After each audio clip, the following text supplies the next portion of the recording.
Assalamu alaikum warahmatullahi wabarakatuh.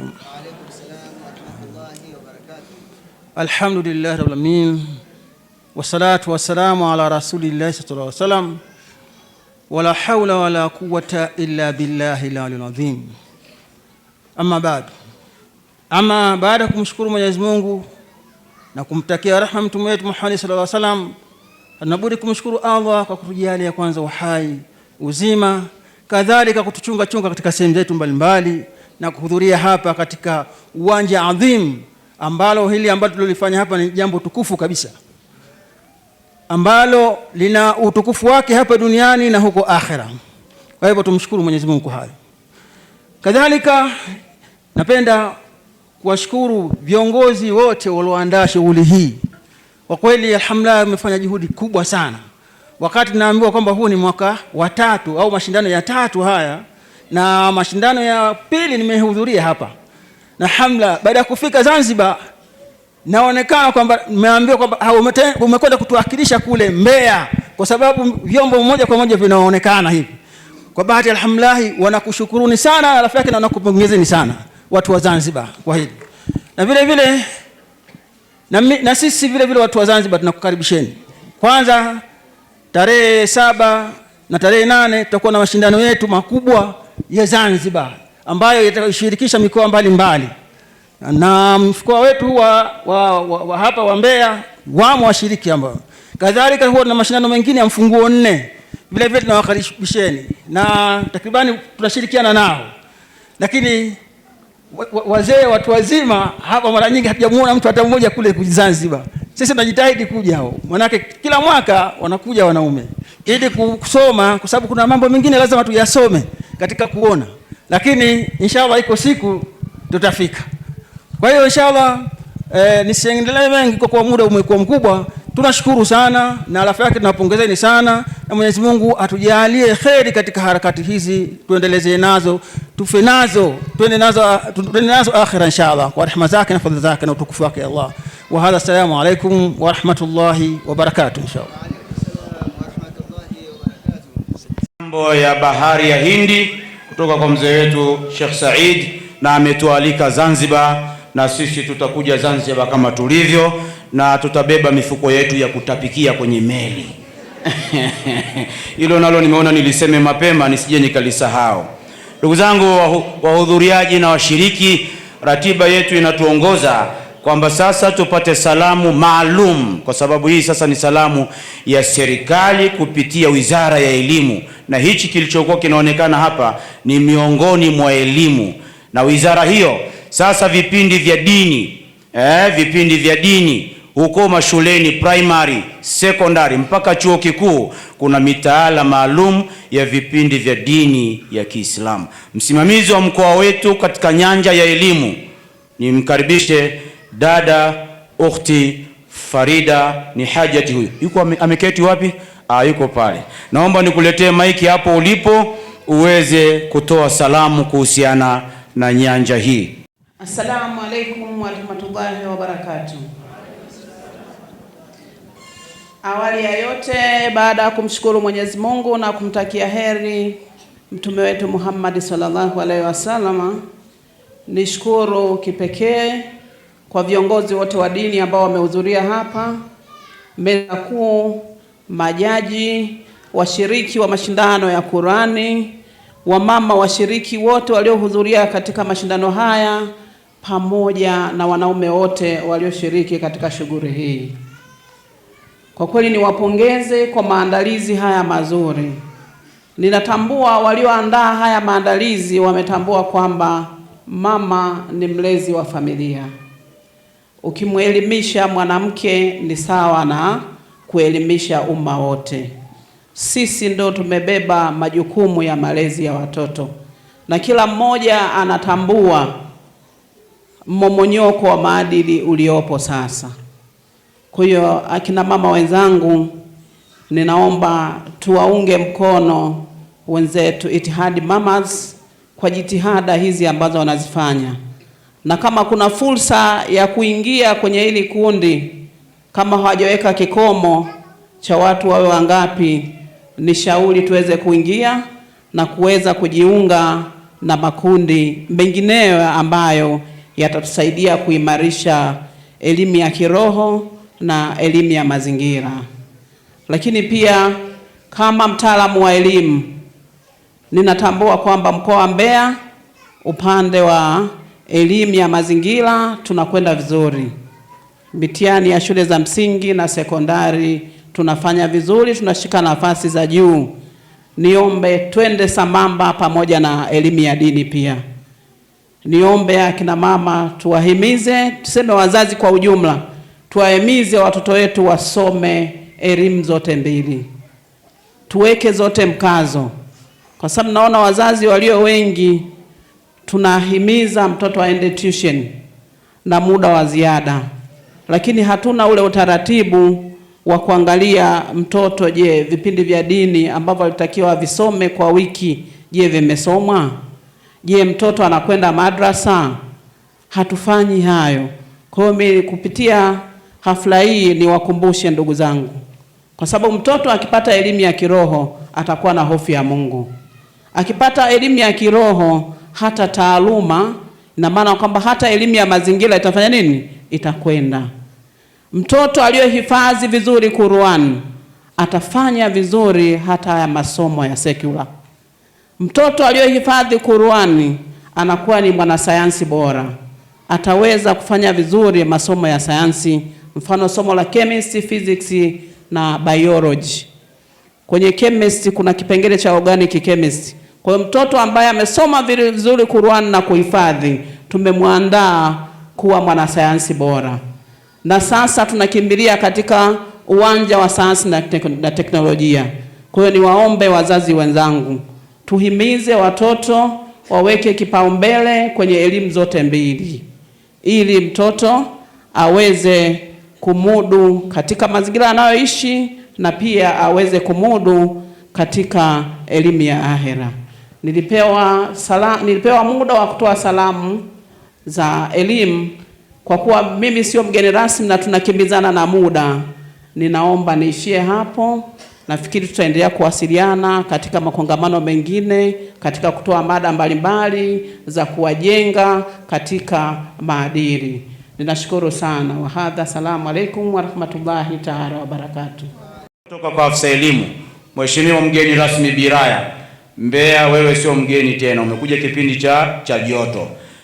Shekhe wetu wa mkoa ambaye ni mlezi wa taasisi zote hizi, baada ya kuona kwamba kuna umuhimu sana wa kuwa na vituo vya elimu, na hapa palitajwa shule ya msingi ya Kiislamu iliyoko Mbeya, sasa shekhe amekuja na falsafa kubwa na upeo mkubwa wa kujenga shule ya sekondari itakayeweza kuinvolve wanafunzi wengi sana. Mbeya hatuna shule ya sekondari hata ya kusingiziwa ya Kiislamu. Kwa hiyo Mheshimiwa Shekhe wa mkoa, baada ya kuingia kwenye ushehe, amekuja na slogani kubwa sana, na kwa slogani hiyo inatakiwa tumuunge mkono, kwa sababu sio yeye bali ni Waislamu wote. Lakini kwa kuwa anatuongoza yeye, nimepitisha vipeperusi humo kwenye meza zenu, baadhi yenu mmeviona, na wale mliotoka nje ya Mbeya vipeperushi hivi mtavipata, ili muende kuwa wawakilishi huko kwamba namna gani tunamsaidia shekhe wa mkoa katika kusimamisha jengo la shule ya sekondari ambalo linapatikana pale barabara ya 8, msikiti mkuu wa Ijumaa, na mpaka sasa msingi umeanza na kazi inaendelea. Kwa hiyo tumetoa milango wazi na shekhe yuko tayari kupokea sumni ya mtu ili iende pale, kwa sababu sadaqatun jaria ndiyo kitu pekee kitakachotuvusha tutakapokuwa pale kaburini. Baada ya kusema haya, sasa niweze kumkaribisha yeye mwenyewe, mlezi wa taasisi zetu zote, shekhe wa mkoa Alhaj Msafiri Ayasi Njalambaha, falyatafaddal mashkuran maajura. Bismillahir Rahmanir Rahim. Mgeni rasmi wa tukio hili, Biraya au Sheikh Atraya kutoka Morogoro, afisa elimu wa mkoa wetu wa Mbeya Hajat Farida, mwenyekiti wa JUAKITA mkoa wa Iringa Bi Semeni Ngezi, viongozi wa Baraza Kuu la Waislamu wa Tanzania BAKWATA mkoa wa Mbeya wakiongozwa na katibu wa Baraza la Masheikh mkoa Dr. Abbas Mshauri, pia kadhi wetu wa mkoa Dr. Hassan Barazi, mwenyekiti wa JUAKITA mkoa wa Mbeya Bi Mwanne Saidi, Bi Fatma Muhammad Munyanga, kiongozi wa Baraza Kuu la Wanawake na anatoka Chuo Kikuu cha Musti, imamu wa msikiti wa Mpemba Imam Khalid, majaji, washiriki wa tukio hili, Waislamu wote kwa ujumla, wanahabari, assalamu alaikum wa rahmatullahi wa barakatuh.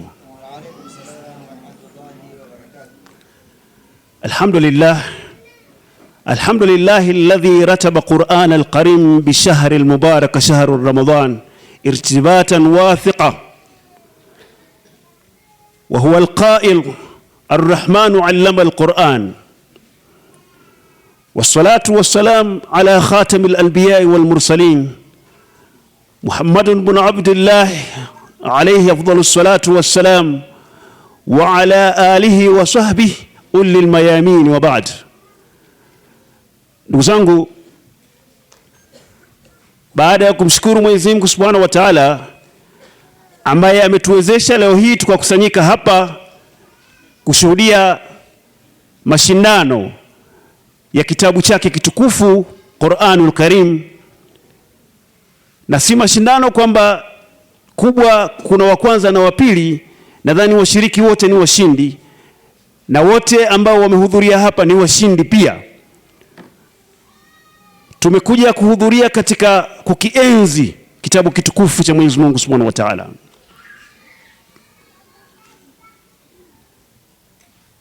Nazungumza hapa nikiwa na kofia mbili, kama shehe wa mkoa na kama mwenyekiti wa MRIDEF. Sasa katika kofia yangu ya MRIDEF niseme kwamba nawashukuruni sana nyote mliofika hapa kuweza kuhudhuria tukio hili, kuweza kutenga muda wenu kwa ajili ya tukio hili. Nawashukuru sana wale wote waliotukimbilia kutoka mikoa tofauti ndani ya nchi yetu kama mikoa hiyo ilivyotajwa kuja kushirikiana nasi huku. Wenzetu wametoka Tanzania visiwani kuja hapa, tunawashukuru sana na tunaombea kwa Mwenyezi Mungu awape kila kheri, na vile vile tunaomba Mwenyezi Mungu awarejeshe salama huko makwao. Ndugu zangu, unaweza ukaandaa shughuli lakini wahudhuria wakawa hawapo, shughuli itakudodea. Kwa hiyo katika hali kama hii tunapaswa sisi kumshukuru mno Mwenyezi Mungu na kuwashukuruni wenzetu kwa lile mlilolifanya, kwa sababu Mtume sallallahu alaihi wasallam anasema man la yashkuru nasa la yashkuru Allah. Yule asiwashukuru watu basi anakuwa hamshukuru Mwenyezi Mungu Subhanahu wa Ta'ala. Na naomba sana hali hii iweze kuwa endelevu, kwa sababu kitabu hiki kilikuwepo, kipo na kitakuwepo hata tutakapoondoka duniani, chenyewe kitakuwepo tu. Kwa hivyo tuendelee kwa pamoja kukidumisha kitabu hiki ambacho Mwenyezi Mungu amekifungamanisha na mwezi huu mtukufu ambao sisi tumo ndani yake. Shahru Ramadhan alladhi unzila fihi alquran hudan linnas wa bayyinatin min alhuda wal furqan. Mwezi wa Ramadhani ambao ndio umeshusha Qur'ani, basi wenyewe kuna ubainifu kati ya uongofu na batili. Kwa hiyo tumo ndani ya mwezi huu na tumo ndani ya msimu wa Qur'ani. Kwa hivyo mambo kama haya yanapofanyika ni mambo muhimu sana. Na niseme tu kwamba tukio hili limekuwa ni la kwanza kabisa ndani ya mwezi huu wa Ramadhani. Kuna matukio mengine yanayokuja mbele kama haya. Kwa mfano, sisi pia katika Baraza Kuu la Waislamu wa Tanzania BAKWATA mkoa wa Mbeya, kwa kushirikiana na umoja wa maimamu ambao ndio waanzilishi wa mashindano haya ya Qur'ani katika mkoa huu, tutaendeleza uanzilishi wetu na tutafanya tukio hilo mwezi ujao tarehe 15. Itakuwa sawa sawa na mwezi 25 wa Ramadhani katika ukumbi huu wa Mkapa. Kwa hivyo nichukue fursa hii pia kuwakaribisheni wote na kufikisha salamu hizi kwa wengine pia waweze kushiriki. Hata wenzetu mliotoka mbali tunawakaribisheni. Karibuni sana, tuwe pamoja katika kuitukuza Qur'ani katika kufaidika na yale ambayo wenzetu wa Ittihad Mamas wametuambia pale kwamba kusoma Qur'ani kunajenga imani na maadili. Ndugu zangu, yale yaliyozungumzwa na mshereheshaji kuhusiana na ujenzi wa shule, naomba tulichukue, kwa sababu hali kweli kwa Mbeya ndio imekuwa duni zaidi, lakini tunafahamu hali kwa ujumla ya swala la elimu ya mazingira kwa sisi Waislamu ilivyo katika Tanzania. Kwa hivyo inapotokea fursa kama hii, basi tupambane katika kufaidika nayo. Tujitahidi, ni sadaka tujaria ambayo tutafaidika nayo hata pale tutakapofariki, tutakuwa bado tunaendelea kufaidika na sadaka hiyo, na umma wetu utafaidika sana kwa kuweza kupata elimu ya mazingira katika mkondo au maadili sahihi ya dini yetu yalivyo. Kwa hivyo vipeperushi vimegawiwa kama alivyozungumza, naomba vipeperushi hivyo vifanyiwe kazi. Kama mtu yeye hawezi kutoa lakini anamfahamu yule anaweza kuwezesha jambo hilo, basi atuwezeshe. Vipeperushi hivyo vipelekwe sehemu tofauti, alimradi tu jambo liweze kufanyika, na jambo hilo mshereheshaji amesema si la shekhe wa mkoa. Jambo hilo ni la umma wa Kiislamu wote, kwamba faida yake ni yetu sote. Kwa hiyo tupambane katika kufanya jambo hilo, ili mradi tu pia tuondoe ile dhima ya kwenda kuulizwa na Mwenyezi Mungu kwamba kwa nini hamkufanya kitu fulani, kwa sababu ametupa afya njema, ametupa uwezo kadri alivyotuwezesha. Sasa kwa nini tusitumie vitu hivyo?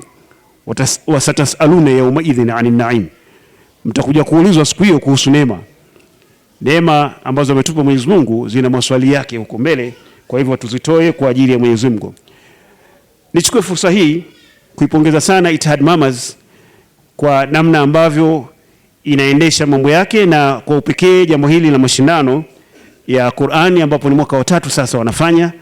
Kwa hivyo nawapongeza mno, na nawaomba jitihada hizo wanazozifanya basi waendelee nazo, na naomba pia jitihada hizo ziwe athari pia kwa taasisi nyingine, kwa sababu mimi pamoja na kwamba ni mwenyekiti wa MRIDEF lakini ni kiongozi wa BAKWATA, ambapo BAKWATA ndio baba wa taasisi zote. Kwa hivyo naomba mambo hayo yaambukize katika taasisi nyingine, na kwamba jamani, tujue kwamba tunajenga nyumba moja, hakuna haja ya kugombania fito. Tushirikiane kwa pamoja, na sisi BAKWATA tunajitahidi kufanya ulezi kwa taasisi zote, alimradi mambo yetu ya Kiislamu yaweze kwenda vizuri. Na kwa upande mwingine nitoe shukurani kwa wadhamini ambao wameidhamini Ittihad Mamas katika mashindano haya, na kuidhamini Ittihad Mamas ina maana wamenidhamini mimi, maana mimi mwenyekiti wa MRIDEF. Kwa hiyo natoa shukurani nyingi sana, na nawaomba wasisite kuendelea kuidhamini Ittihad Mamas katika matukio mengine kama haya. Safari ijayo waendelee kufanya udhamini huo, na udhamini wao kwa kweli hauendi kombo, kwa sababu kuna thawabu mbele ya Mwenyezi Mungu Subhanahu wa Ta'ala. Ndugu zangu, yaliyoelezwa na afisa elimu wetu wa mkoa naomba tusiache hapa. Kumekuwa na ombwe au jambo kubwa la maadili mabovu kwa vijana wetu. Kwa hivyo tuyachukue, tufanye jitihada za dhati kuona kwamba tunawasukuma vijana wetu katika kupata elimu ya dini, kwa sababu katika elimu ya dini watapata maadili yaliyokuwa mazuri na mema, na pale watakapopata maadili yaliyokuwa mazuri na mema, ni wazi kwamba jamii na taifa letu kwa ujumla litafaidika kuwa na vijana wazuri, vijana ambao watasukuma mbele maendeleo ya nchi yetu, na vijana ambao wazazi tutakuwa hatuna wasiwasi kwamba hata Mwenyezi Mungu akituchukua basi nchi yetu tunaiacha katika mikono salama ya urithi. Kwa hivyo tuwasukume sana vijana waweze kuingia katika masomo ya kidini, ikiwa ni faida pia ya kidini. Wasiposoma vijana dini yetu, ni kwamba mashehe sisi tutaondoka. Sasa nani ataendeleza dini? Mashekhati wataondoka, nani ataendeleza dini? Kwa hivyo lazima tuwasomeshe vijana wetu wote wa kike na wa kiume wajue dini yetu ipasavyo, ili wawe warithi wazuri wa kuendeleza dini yetu. Sina mengi sana ya kuyazungumza, naona nikiyazungumza mengi pia nawachelewesha washiriki na waongezea kashinda yule haijulikani. Kwa hiyo kwa uchache huu nirudie tena kuwashukuruni nyote kwa kushiriki na kuja katika jambo hili, na namuomba Mwenyezi Mungu inshallah aizidi kuinyanyua Qur'an tukufu, kwani Qur'ani ndio kitu pekee cha kuweza kuiongoa dunia, sio Uislamu pekee yake, lakini kuiongoa dunia. Wabillahi tawfiq, wassalamu alaikum wa rahmatullahi wa barakatuh. Vizuri Mjipange vizuri, Mbeya inakuja juu sana. Kila mwaka tunaona mambo yanazidi kuwa mazuri. Ndugu sasa mlohudhuria, kabla sijamkaribisha mwenyekiti dada yetu Mwana Arab aweze kumkaribisha mgeni rasmi kwa ajili ya nasaha fupi na hotuba fupi, alafu baada ya hapo tutamkaribisha jaji kiongozi kwa ajili ya kutangaza na kutoa mwongozo na kutangaza washindi, na baada ya hapo tunagawa zawadi. Naomba kwa heshima yako Sheikh wa mkoa, kwa heshima yako na kwa kazi nzuri unayoifanya, ile shule sio ya kitoto, na wewe hutokwenda kusomesha mtoto wako pale kwa sababu mshakuza sana. Watakaosoma ni hawa tunaoona. Sisi kwa heshima ya mwezi wa Ramadhani na kwa heshima ya Qur'ani iliyosomwa na mama zetu, tumuunge mkono shekhe katika ujenzi wa ile shule ya Waislamu.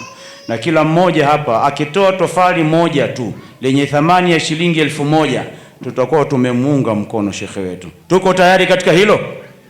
Shekhe wa mkoa ni mlezi wa taasisi ya Itihad Mamas iliyotukusanya hapa, lakini ni mwenyekiti wa taasisi ya Mridef ambayo iko juu yake pale, lakini ni shekhe wa mkoa. Tunapomuunga mkono katika hili, tunamuunga mkono katika maendeleo yetu sisi wenyewe. Kwa hiyo naomba Itihad Mamas mchaguane wawili watatu, mpite huko, tofali moja tu, tofali moja ni shilingi 1000. Pita kule, pita kwa washiriki wetu hapa, kusanya tofali moja. Pita pale meza kuu ya mgeni rasmi, tofali moja. Kwa majaji tofali moja, na hapa kwetu tofali moja, kwa baraka ya mwezi mtukufu wa Ramadhani. Tofali letu moja tutakaloliweka pale shuleni itakuwa ni sadaqatun jaria na kifutio cha dhambi hata tukiwa makaburini. Kwa hiyo inshallah hilo lifanyike wakati huo. Naendelea niko kumkaribisha dada yetu mwenyekiti wa Itihad Mamas Mwana Arab, uweze kumkaribisha mgeni rasmi aweze kunena jambo kwa ufupi, na baada hapo tunaingia kwenye ugawaji wa zawadi na vyeti kwa ajili ya wale walioweza kutuwezesha katika jambo hili. Barakallahu wa barakatuh. Ndugu zangu Waislamu, baraza la mashehe, kaka zangu, kwa niaba ya shekhe mkuu wa mkoa naomba nimkaribishe Ukhti Raya kwa ajili ya kutoa neno katika mashindano yetu haya ya 3 ya kina mama katika mkoa wetu huu wa Mbeya. Ukhti Raya, karibu uje kutoa nasaha zako fupi katika mashindano yetu haya ya 3 ya Itihad Mamas Society. Karibu sana. رب العرش العظيم أن يتولاك في الدنيا والآخرة وأن يجعلك ممن إذا عطي شكر وإذا ابتلي صبر وإذا أذنب استغفر فإن هؤلاء الثلاثة عنوان السعادة. أما بعد ya kumhimidi Allah subhanahu wa ta'ala na kumtakia rehma bwana mtume Muhammad sallallahu alaihi wasallam. Kiukweli mimi napenda niwapongeze wana Mbeya. Manake Mbeya siku zote inaambiwa Mbeya haina dini, Mbeya sio iko nini, lakini sasa hivi mnaonyesha Mbeya kuna jambo. Na kama alivyosema shekhe wangu hapa, tuanze kukaa mkao wa kula, Mbeya inakuja vibaya. Niwapongeze sana mlioandaa mashindano haya makubwa. Allah subhanahu wa ta'ala awajalieni imani, uchamungu na mwisho uliokuwa mwema. Lakini pia inatupelekea kina mama tujifunze jambo. Hawa kina mama walikuwa wakija kukaa hapo kwenye kiti, akifika hapa saa nyingine aya zinapotea, si kana kwamba hajahifadhi, amehifadhi. Lakini hichi kiti ni cha moto. Hata wewe ungeitwa ukakaa hapo, sidhani kama ungeweza. Niwapongeze sana washiriki wote mliosoma. Allah subhanahu wa ta'ala awajalieni muendelee na kupambana. Yaani mnatupa picha nyinyi hamshughuliki na ubea. Mnatupa picha nyinyi hamshughuliki na ushirikina. Mnatupa picha nyinyi mnashughulika na kitabu cha Allah subhanahu wa ta'ala. Na ndio maana mmethubutu mpaka leo hii mkaonekana na Allah akawatambua, akawatambulisha. Nyinyi kama mnaweza kuja kutusomea Qur'ani na sisi tukawasikiliza. niwapongeze sana, na ikitokea kama Allah Subhanahu wa Ta'ala anajalia, kwa sababu majaji watakachokipitisha, mimi nasema nyinyi wote nyinyi ni washindi, lakini atakayekuwa ameshinda basi asije akajibweteka akajisahau akaona mimi ndio nishashinda basi ndio nitakuwa hivyo hivyo. Qur'ani kanuni yake inatoka kwa haraka sana pindi utakapoiacha. Kwa hivyo utakapoambiwa umeshinda, basi hapo wewe sio kukaa chini tena, ni kukaza buti. Na wewe ambaye utaambiwa kwa leo hujapata nafasi, sio umeshindwa, hujapata nafasi ya kuchaguliwa katika wale watakaokuwa wamepangwa kuchaguliwa, basi usikate tamaa na rehema za Allah Subhanahu wa Ta'ala. Ni Allah anakuwa amekuchagua na unapimwa imani yako ili uweze kuacha ibilisi umpe ushindi. Usije ukarudi nyuma. Utakapoambiwa nafasi yako yoyote, ikubali, kwa sababu lengo alokadiria Mwenyezi Mungu likupate ndio hilo hilo. Lililopangwa likupate halikuwa lenye kukukosa, na lililopangwa likukose halikuwa lenye kukupata. Kwa hivyo haya maneno ya wenzetu waliotusomea sisi Qur'an, lakini pia maneno ya ukumbi mzima, sisi wote tunatakiwa tuisome Qur'ani, kwa sababu ndio mwongozo wa maisha yetu. Tukiacha hii Qur'ani ikawa inasomwa na watu fulani, sisi tutakuja kusikiliza tu, mauti yakuja ghafla, utaenda kuulizwa na Allah. Leo Qur'ani iko wazi kila sehemu, mashekhe wanajitahidi kufundisha, walimu wanajitahidi kufundisha. Sidhani utakuwa na hoja gani mbele ya Allah Subhanahu wa Ta'ala. Kwa hiyo tusomeni Qur'ani mama zangu, kwa sababu Qur'ani ndio mwongozo wa maisha yetu. Qur'ani itakufundisha ujue kuswali. Qur'ani itakufundisha ujue kukoga. Qur'ani itakufundisha huruma, imani, upendo. Na ndio maana hata sasa hivi tumekosa kupendana. Huruma zimetoweka kwa kukosa kuijua Qur'ani. Tungeijua Qur'ani tungependana, tungeoneana huruma, tungeonea huruma watoto wa ndugu zetu. Kwa hivyo lazima tuisome Qur'ani, kwa sababu yenyewe haina shaka ndani yake na imetuongoza sisi tuweze kuifuata. Lakini pia siku moja natamani tukute mashindano ya kidababa mkoa wa Mbeya. Sio mkoa upo? Mashindano ya kidababa tuhudhurie. Si ndio jamani? Jamani, kweli si kweli? Lakini pia kidababa tunaomba muwaruhusu wake zenu waingie madarasani wasome. Kwa sababu mwanamke asiposoma anakuwa kama vile jumba bovu. Na mwanamke ndo madrasa tumeambiwa ni daktari. Kwa sababu daktari wa kwanza ni nani? Ni mama. Kwa hivyo mimi niwapongezeni sana nyote mliohudhuria katika hafla hii, na Mwenyezi Mungu Subhanahu wa Ta'ala awalipeni nyote. Kwa sababu kuna wengi, maana sio Mbeya nzima nyinyi mlokopo hapa, wengi wao hawajafika hapa, lakini nyinyi Allah amekuchagueni mmefika hapa. Basi hatuna budi kusema alhamdulillah rabbil alamin. Na wewe sasa hivi chukua hatua, ukitoka hapa sema na mimi natawakal, naanza kusoma Qur'ani, kwa sababu utakapoisoma Qur'ani ndio itatupa manufaa makubwa katika dunia yetu na akhera yetu. Lakini pia niwashukuru kwa kuniona mimi Uktiraya nina nafasi hata ya kuja kukaa hapa kuongea na nyinyi. Allah Subhanahu wa Ta'ala akulipeni, awajalieni ucha Mungu na mwisho uliokuwa mwema. Lakini pia nisiwasahau majaji, kwa sababu hakuna kazi ngumu kama kuijaji Qur'ani. Hakuna kazi ngumu kama kuijaji Qur'ani. Kwa hivyo watakachokijibu hapa wao ni binadamu. Al-kamalu lillah. Ukamilifu ni wa Mwenyezi Mungu Subhanahu wa Ta'ala. Lakini pia niwapongeze kwa jitihada ambazo watakazokuwa wamezitumia mpaka kututolea hao washindi. Hawajamwonea mtu, kwa sababu tayari walichokisoma wao na ndicho wanachofikisha hapa. Kwa hivyo niwapongezeni majaji, na Allah azidi kuwajalia ikhlas katika ibada zenu, awajalie ikhlas katika ujaji wenu, kwa sababu mlichopewa pia ni amana. Msimuone mtu kwa kutaka umaslahi au maarufu wa aina yoyote. Hili ni jambo la kiibada, na ndaimani watafanya hivyo. Bila kuwasahau waandishi wa habari wote, Mwenyezi Mungu Subhanahu wa Ta'ala awalipeni kila la kheri kwa ajili ya Mwenyezi Mungu, kwa sababu nyinyi mnachokifanya hii na nyinyi pia mnaifanya da'wa, mnatangaza hii kama tukio kama leo, ina maana litarushwa kwenye vyombo vya habari, watu wengine watahamasika hata wakiwa vijijini. Lakini pia nipende kuwakumbusha mama zangu swala la malezi. Tumeambiwa hapa, mimi ni mama mlezi wa mayatima na wenye mazingira magumu. Mayatima nilionao mimi, yani wengine wao sio mayatima wa kufiwa na baba na mama, ni mayatima ambao wazazi wamekosa subra na uvumilivu, wameweza kuachana wakaacha watoto. Mama zangu, baba zangu, talaka inamhusu nini mtoto? Mtoto hausiki na talaka. Mapenzi yenu yamekwisha, my sweet my chocolate yamekwisha, basi leeni watoto wenu. Wewe baba, msimamie huyu mwanamke alee watoto wake. Mapenzi yamekwisha, lakini watoto unatakiwa uwalee. Wewe ni wajibu wako na Allah atakuuliza. Leo nyumba nyingi zinaongozwa na wanawake. Wanawake ndio wanalea watoto wao kwa shida. Mpaka tunapata mitihani, tunasababishiwa tunapata wanawake wazinifu, wanawake washirikina, wanawake wanatembea uchi kwa sababu ya kukosa muongozo, na kashachanganyikiwa. Kaachiwa watoto 6 na baba hajui kwenda, kashapata mwanamke mwingine, haoni thamani ya huyu mwanamke tena.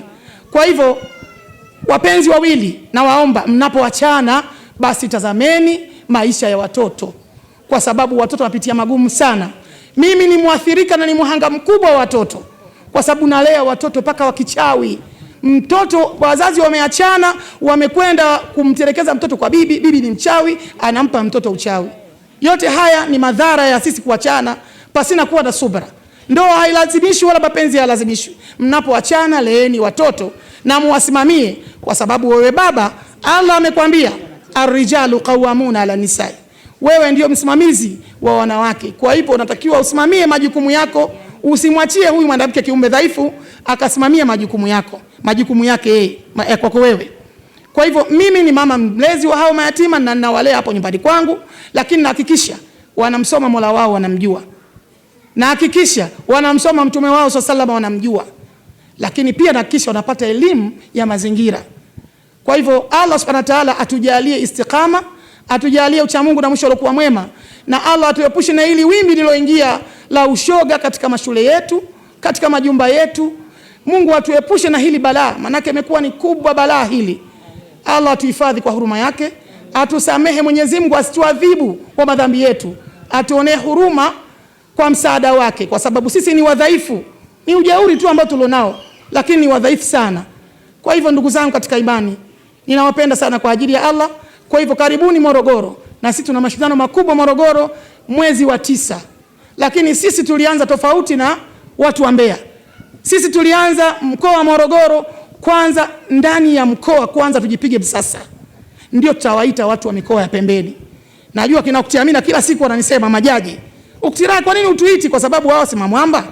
Kwa nini utuiti Uktiraya? Mimi sinajua ubovu wa nyumbani kwangu. Kwa ndio maana hatuwaiti. Tukifika judhu 30 tutawaita mikoa yote katika Tanzania hii. Kwa hiyo mpaka sasa hivi tuna juzu 20, tunaingia juzu 25, tunaingia 30, ndio tutaita mikoa yote Tanzania.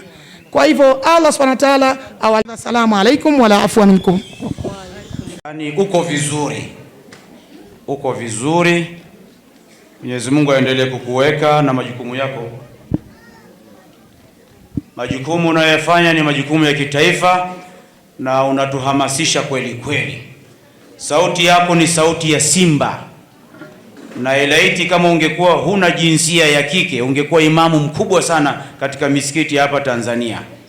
Sasa wewe niendelee kutengeneza maimamu au wa kiume, lakini nyuma ya kila imamu, nyuma yake pana mwanamke akiwepo Uktiraya. Hongereni sana, takbir. Na nyinyi kina mama ndio mnaotutengenezea maimamu, tunashukuru. Mama zetu mlivyosoma na jinsi nilivyokuwa nasikia, kama mngekuwa mnaruhusiwa kuswalisha tarawih, tungewagawanya kwenye misikiti hapa mjini mkatusaidie leo. Lakini kwa sababu sasa ndio hivyo tena, sheria inatubana, ninyi mtabaki kuwafundisha watoto wetu baada ya nyinyi kusoma, ili tupate maimamu wanaoweza kusoma kama mlivyosoma. Mheshimiwa Sheikh wa Mkoa, naomba sasa nitumie nafasi hii, tuko mwishoni kabisa, nitumie nafasi hii adhim kuweza kumkaribisha mwenyekiti wa Ittihad Mamas, aweze kumkaribisha, aweze kumkabidhi cheti cha shukurani ya kuweza kuparticipate katika jambo letu hili, na cheti hicho anapewa mgeni wetu rasmi. Naomba sasa mwenyekiti uje upokee mara moja hii cheti, ili uweze kuwapa na kumpa mgeni rasmi cheti hichi cha shukurani.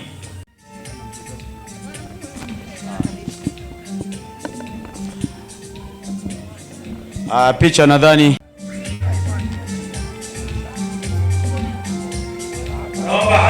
Shamila. Baraza la kina mama wanapewa shukrani na Ittihad Mamas. Isani Oil Bomb Uyole wajiandae kuja hapa Bi Salma Sombo leo. Rehema ya Rabbi, rehema ya Rabbi kwani? Rehema ya Rabbi.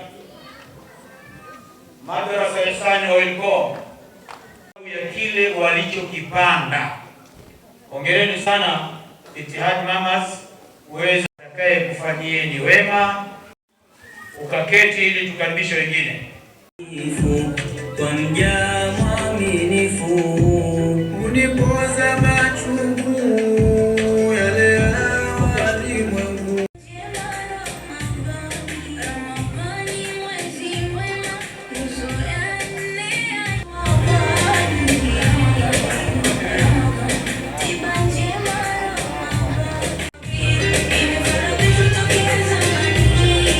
Aje hapo mmoja walimu wa madrasa, mwenyekiti kama yuko, nimemwona kule.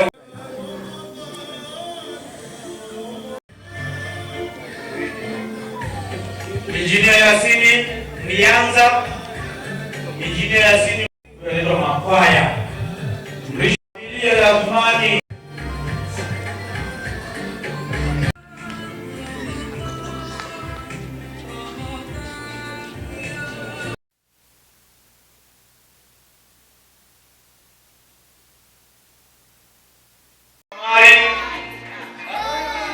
Aisha. Usichukue muda mrefu sana kwenye kupiga picha. Sadaka iko wapi? Anakuja mmoja mmoja, mjipange kwa huko. Naomba anayekuja asije kujoin hapa, mnasimama kule alafu mnapandisha. Tayari. Nani? Sofia. Alafu sadaka usajaje kama hajaje unafunika pale. Sadaka hajaje. Aisha Omari.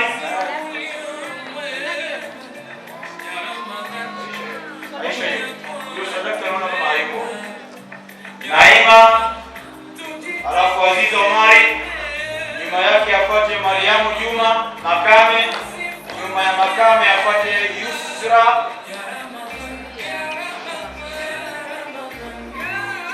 Nyuma ya Yusria ya Najibu Abdallah. Nyuma ya Najibu aje Aziza Musa. Nyuma ya Aziza Musa aje Fatuma Athmani. Jamani, kani macho. Wewe subiri.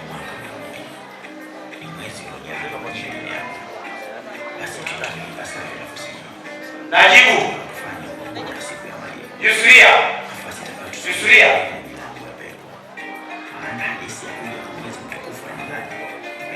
Aziza Musa Masinga, Fatuma Athmani, Mariamu Zebele,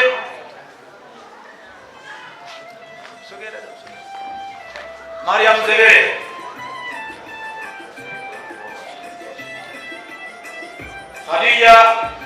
Khadija Haidar, Subira Kenani, Salma Jumanne Toi, Amina Yasini,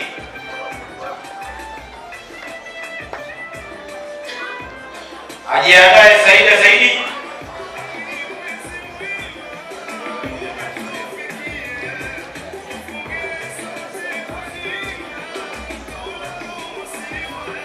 angalia cheti kama cha kwako, angalia picha.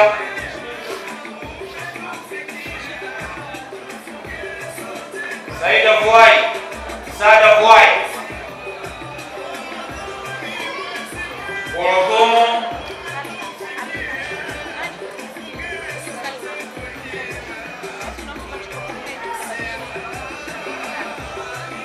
subiri Orogomo, subiri pembeni moto.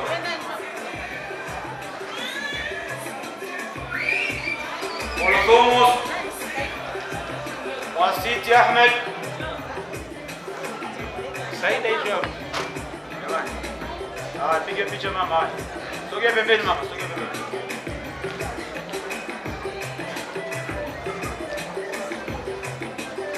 Wasiti Ahmed Mfaume.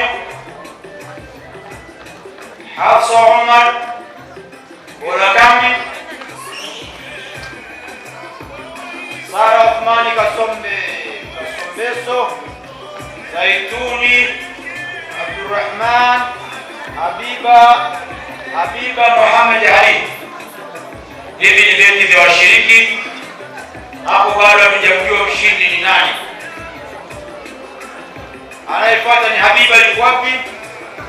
Zuhura Shabani aje hapa.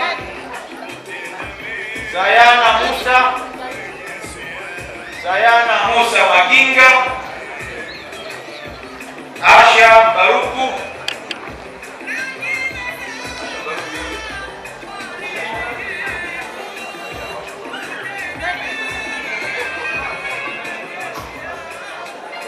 Rehema Mwaikoko.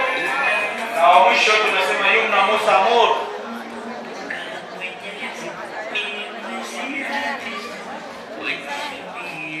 Wale ambao hawajasikia majina yao,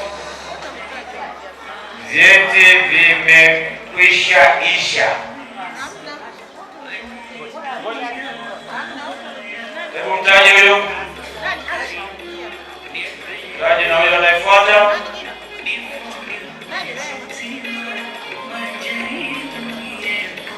Wote wamekamilika, hakuna aliokosa wala hakuna aliotega.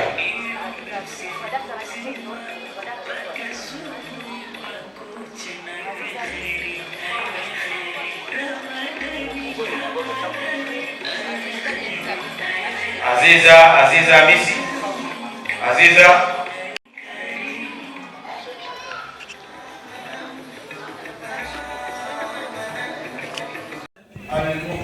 Al-Amin Zanzibar na madrasa tahfidh Zanzibar Darul Ulum.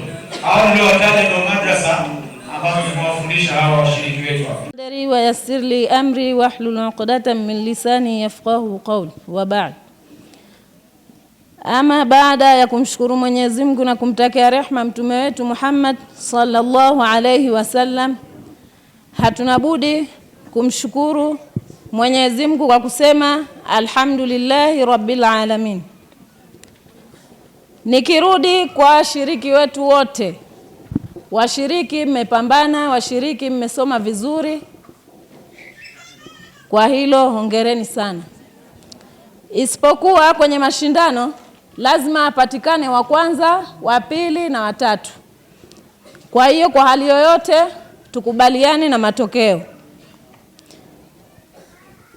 Nikianza kutaja matokeo, nitataja washindi wa juzuu moja. Mshindi wa tatu wa juzuu moja ni Bisara Athman. Bisara yeye ana alama 95.5. Anatokea Mbeya, ana umri wa miaka 53. Takbir.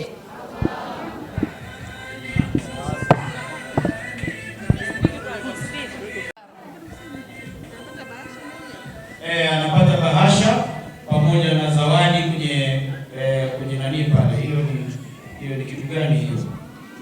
Hiyo ni jani pale na makaburi ya kuwekea uji na mtoro. Hongera sana. Na kwenye bahasha ndio tunajua kuna nini. Sasa kaja tena. Mshindi wa pili wa juzuu moja. Hapo mmekaa sawa sawa jamani, mgeelewe sawa. Mshindi Othman ana alama 96.5. Bi Fatma anakuja na anachukua bahasha pamoja pale huko. Namna hiyo. Huyo ni mshindi wa pili wa juzuu ya kwanza. Asante sana. Moja ni Bi Aziza Khamis Mfaume. Bi Aziza Mfaume, takbir.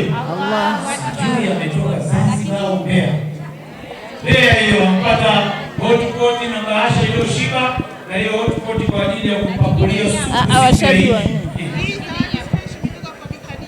zawadi special kutoka kwa Bi Khadija anamuongezea pale. Pili ni Bi Mwasiti Ahmad, yeye amepata alama 92.5. Juzuu ya pili, mshindi wa 3 ni Bi Mwasiti na anapata pasi pamoja na bahasha. Hiyo pasi kwa ajili ya kunyoosha kanzu ya mwenza wake Zuhura. Kwa taarifa zilizonazo kwamba hana mwenza, kwa hiyo atanyoosha hijabu na mambo mengine. Zuhura Shabani Saidi, yeye ana alama 96.5. Zuhura anapata blender ya kublendia. Nimeona pale kuna matunda ya mapapai, hiyo ni kwa ajili ya mapapai tu, na bahasha, na kazi itaenda kuendelea vizuri. Tafadhali. Subhanallah.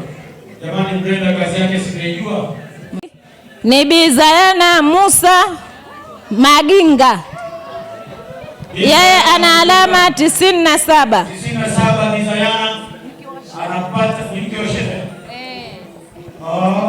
Shehe nani? Sigara. Shehe Sigara takbiri. Nenda naika pokee pale. Nenda. Haya mambo yanayotakiwa hayo. Nenda pale na zawadi kutoka kwa Bi Khadija na bahasha. Sasa mume mpokee bahasha. Namna hiyo mpokee, na hiyo mizigo mingine weke kichwani. Sindikize mpaka kule, umefanya kazi kubwa sana. Namna hiyo. Hayo mapenzi na upendo. Sasa tunakuja na mshindi wa 3 wa juzuu 3. Mshindi wa 3 ni Bi Rehema Mwaipopo, yeye ana alama 92. Bi Rehema Mwaipopo anapata pasi yenye kiwango cha juu, ni Philips hiyo. Inanyosha mpaka viatu na bahasha. Bahasha. Hongera sana. Huyo ni mshindi wa 3 juzuu ya 3. Karibu jaji. Mshindi wa pili Naima Badru, yeye ana alama 93 akitokea Mbeya. Mshindi wa pili ni Naima, ametoka Mbeya, anapata blender pamoja na hiyo blender. Kwa taarifa zilizopata ina blend kila kitu mpaka chai. Mshindi wa kwanza wa juzuu 3 ni Bi Aisha Omari, yeye ana alama 94. Bi Aisha Omari ana alama 90 na huyu ni mshindi wetu wa kwanza wa juzuu ya 3, na anapata full set ya hotpot ambayo kwa hakika na bahasha na zawadi maalum kutoka pale Hadija kutoka Magereza. Hiyo Hadija ndio kumfahamu, tukamtembelee. Asante sana mshindi wa kwanza juzuu ya 3. Mshindi wa 3 wa juzuu 4 ni Bi Hafsa Omari, yeye ana alama 96.5. Juzuu ya 4, mshindi wa 3 anapata hotpot ya silver pamoja na bahasha, na hizo hotpot hazipoozi wiki nzima. Hakuna haja kupika futari kila siku. Mama wanatoa zawadi kutokana na mazingira. Sasa nenda kaweke, alafu usipike uone. Mshindi wa pili ni Bi Khadija Haidar, yeye ana alama 97. Bi Khadija ana alama 97, anapokea bahasha, lakini pale pia naona imefichwa, geuza vizuri hiyo. Ni hotpot ya dhahabu hiyo. Hiyo kwa ajili ya kuweka vitu. Hiyo hotpot nimeambiwa huwezi kuwekea vitunguu. Nimkeoshe. Ibwa. Shehe. Mwanafunzi wake. Imamu Khalid, naomba nenda kumhaki waifu pale. Mwanafunzi wake. Ni mtoto wake pale na banana. Mhaki mtoto wako. Mwanafunzi wake. Au si mhaki kumbe ni mwanafunzi. Sasa kama ni mwanafunzi, itakuwa tutoe huu utaratibu. Kwa sababu ya upendeleo hiyo, mwalimu na mwanafunzi wake. Mimi nikajua ni mtoto wake au ni mke wake. Kenda pale na mhaki na mshuku kidogo mwezi wa Ramadhani. Mshindi wa kwanza wa juzuu 4 ni Bi Najibu Abdallah, yeye ana alama 97. Hapa mshindi wa kwanza na wa pili wamefungana, isipokuwa vigezo na masharti vimezingatiwa. Sasa kwenye zawadi ya kumi kufungana, umeandaa hizo zawadi? Ameshindwa. Mshindi wa kwanza wa juzuu ya 4 amepokea kitita hicho cha hela taslim na hivyo vingine vya jikoni. Mwingine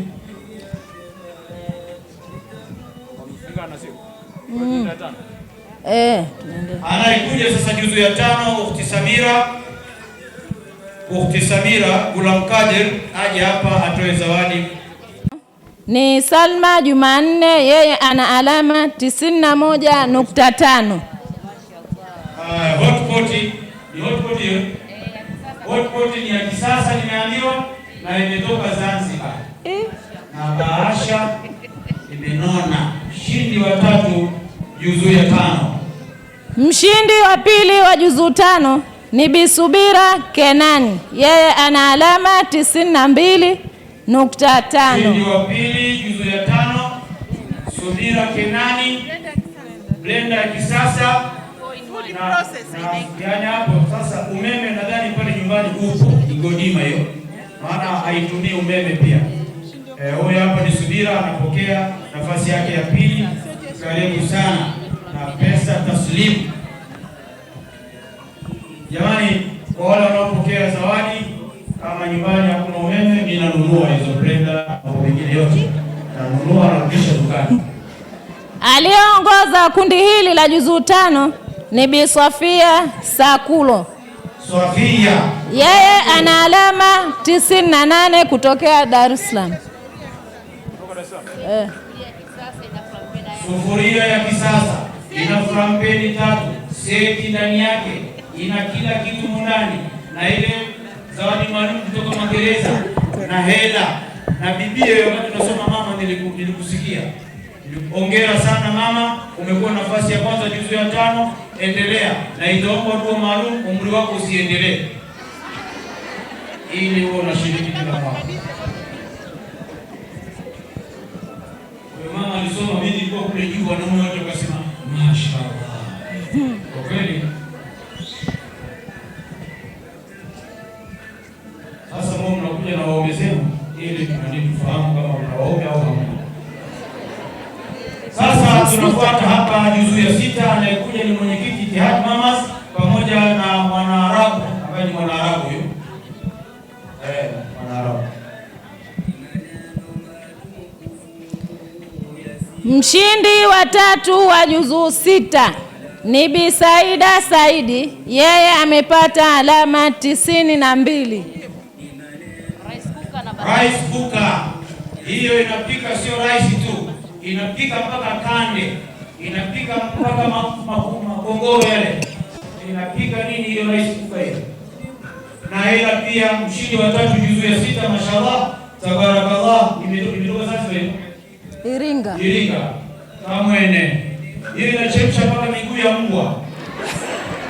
Kamwene shemeji. Mshindi wa pili wa juzu 6 ni Yumna Musa, yeye amepata alama 94.5 kutokea Zanzibar.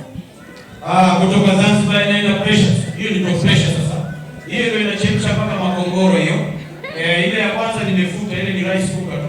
Kwa hiyo anapata mshindi wa pili kutoka Zanzibar juzu ya 6, kwa hakika na bahasha juu yake, na kama utailipia ushuru pale Kigoma unairudisha Mbeya.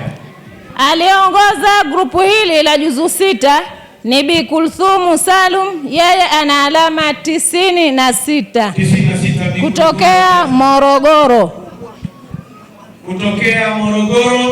Huyo anaondoka na pressure cooker kubwa, na hiyo pressure cooker sio kupikia tu, inafulia nguo pia. Sasa nenda kafulia uone utakapopata supu ile. Kutoka Magereza tunapata zawadi maalum na fedha taslimu. Dada yangu kutoka Iringa, hiyo pressure cooker ni kubwa mno. Unatia blanketi, unachemsha ni supu.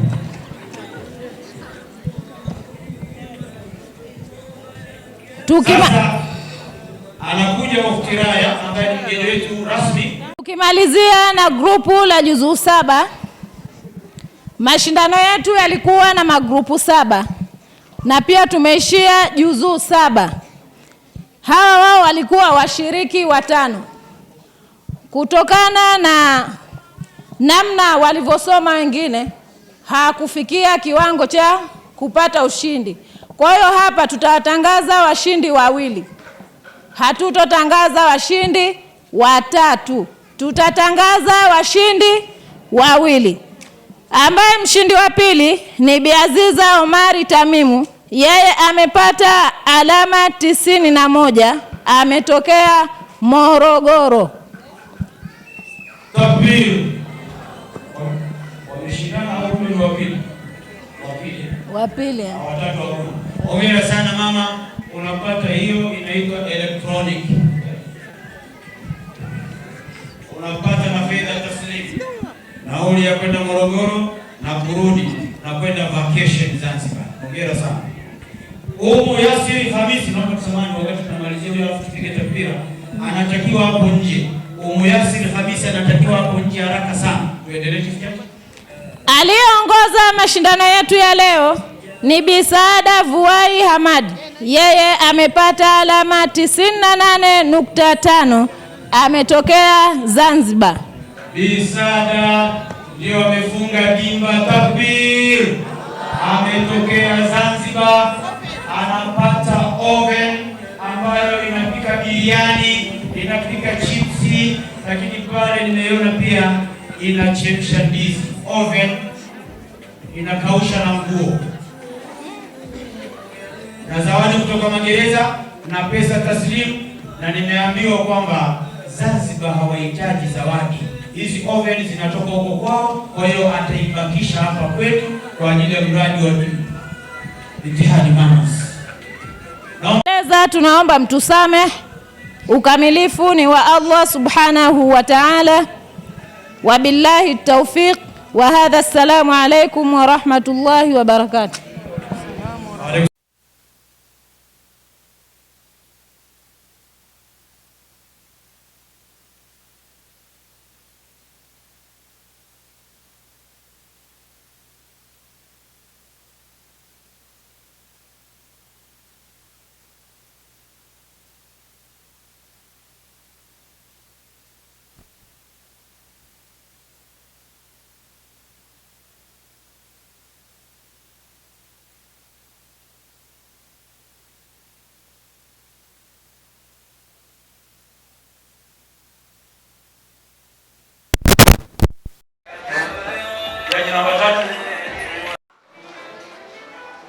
Asante sana. Kina mama msiondoke. Kuna zawadi nyingine na wahusu wale wa.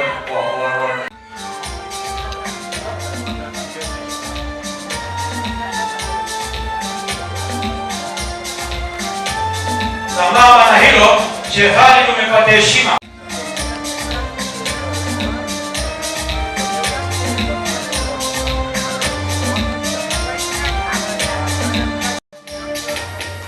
Asante sana. Pata zawadi muhimu sana. Asante sana, naomba sasa tukaketi. Zawadi hapo. Wetu Daktari Salma. Asante sana.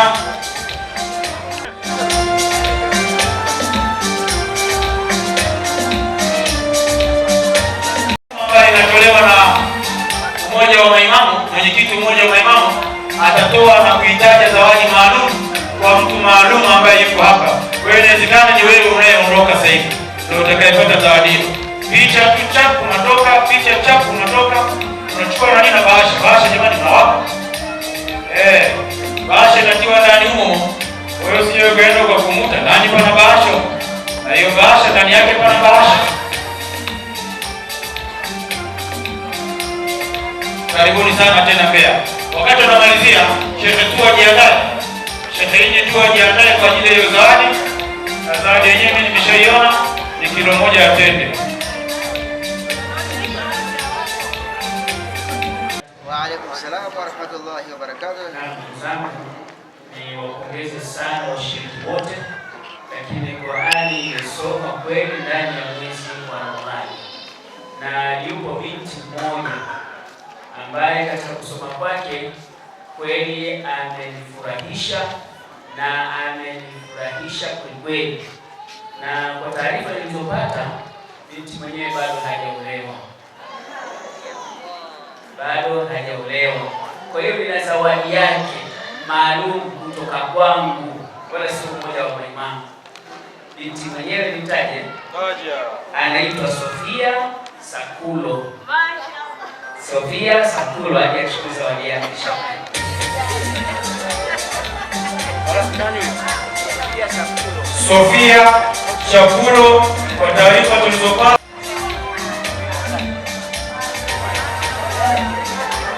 huyu ndio mchumba wetu wa mwaka. Tunamnyang'anyia. Hata shule nyingine.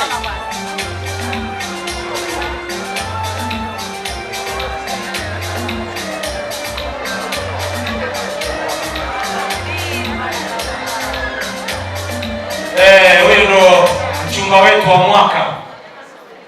Utanipa address yako? Nipa address yako.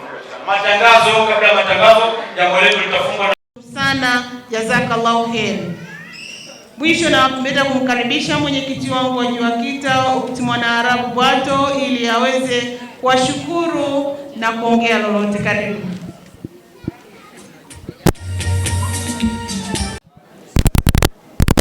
Awali ya yote napenda kumshukuru Mwenyezi Mungu kwa kufanikisha hili alivyokadiria. Nashukuru sana, alhamdulillahi rabbil alamina. Tunashukuru hili limepita. Pili, namshukuru Ukhti Raya kwa kukubali kuja kutusupport kutoka Morogoro kuja hapa Mbeya. Tunakushukuru sana sana sana sana, Allah akulipe inshallah. Tatu, namshukuru Shehe Msafiri Ayasi Njaramba, Shehe mkuu wa mkoa na mwenyekiti wa Mridef ambaye ni mlezi wetu. Nakushukuru sana sana Shehe, hujawahi kututupa. Nimekuwa kila nikikupigia unapokea, nikikuomba ushauri unanipa. Kwa kweli alhamdulillah, Allah akulipe inshallah. Nakushukuru wewe na baraza lako lote. Nawashukuru sana kaka zangu. Kikubwa zaidi nawashukuru akina mama. Kina mama nawashukuru sana. Allah awalipe kheri, awalipe thawabu. Mmeacha mambo yenu yote, mmekuja kutusikiliza, kutusapoti. Na mmekuja kwa sababu mnatuamini na ndio maana mmekuja hapa. Nawashukuru sana, Allah awalipe na awatangulie kwa kadri anavyotaka yeye. Karibuni sana wakati mwingine. Tunawashukuru washiriki wetu, mmesafiri kutoka mbali sana, mikoa yote tuliyoitaja. Mwenyezi Mungu awatangulie na wasafirishe salama inshallah. Karibuni tena wakati mwingine. Asante sana ma-MC wote, medias na kila aliyehusika. Asanteni sana Itihadi Mamas, kamati yangu. Nawashukuru sana kwa support yenu na umoja wenu. Nawashukuru sana sana sana sana.